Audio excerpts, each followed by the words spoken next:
qu'est-ce que c'est bon ça, que les gens sont contents. Et là, moi aussi, je suis très content présentement parce que j'ai dans mon salon un ami du Québec, Jean-Gilles Gadouri, qui est avec moi. Allô, Jean-Gilles. Allô. Allô.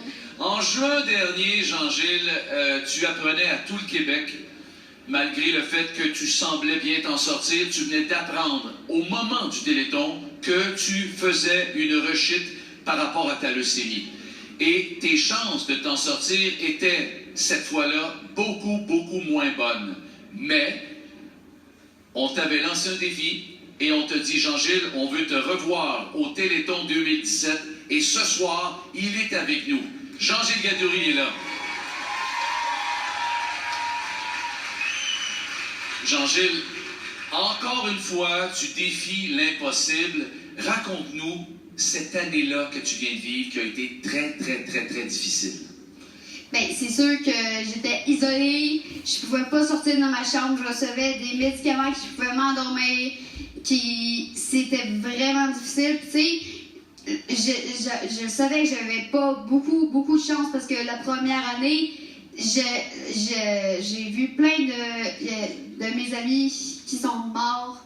Puis maintenant que j'ai eu du vécu à la au deuxième cancer, je me suis doutée parce que même encore là, il y a des amis qui sont morts cette année. Ouais. Puis c'est ça qui me touche. Puis à chaque fois, je me suis demandé, est-ce que je vais m'en sortir vraiment vivement aussi? Est-ce que je vais encore avoir cette chance-là de vivre? Est-ce que j'avais une chance? Est-ce que c'est possible d'en avoir une deuxième? Et voyant tout ce qui se passait autour de toi à l'hôpital.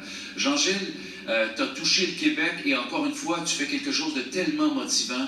Depuis 2014 que tu es un enfant malade. J'avais envie de te demander ce soir, est-ce que tu te souviens de ta vie d'avant la maladie? Parle-nous du Jean-Gilles Gadouri d'avant la maladie.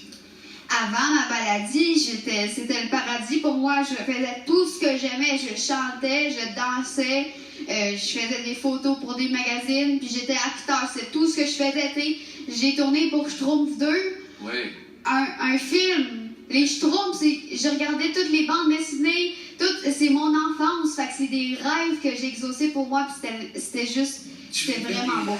Ta vie était un conte de fées.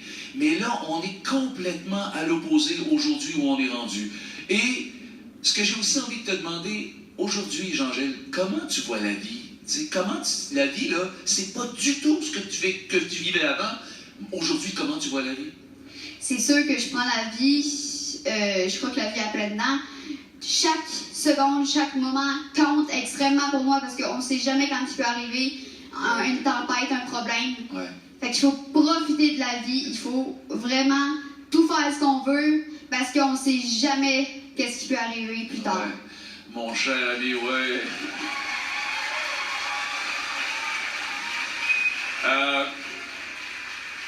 Je m'en vais te dire une question que j'ai déjà en tête, mais de toute façon, les gens ont compris. Mais si je te donnais le crachoir parce que tu es un enfant, un acteur, un comédien, un chanteur extraordinaire, qu'est-ce que tu as envie de dire ce soir, Jean-Gilles, mon ami, aux gens pour leur faire comprendre, si ce n'est déjà fait, qu'ils doivent absolument donner? Donner, c'est ce qui donne à tous les enfants malades la chance de pouvoir revivre. Ouais.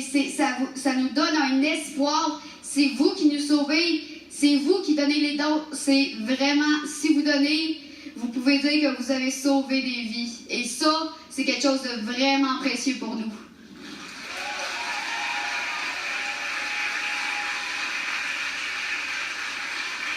Je peux pas parler, je peux pas dire mieux que ça. Merci, mon ami. Merci à toi. T'es là.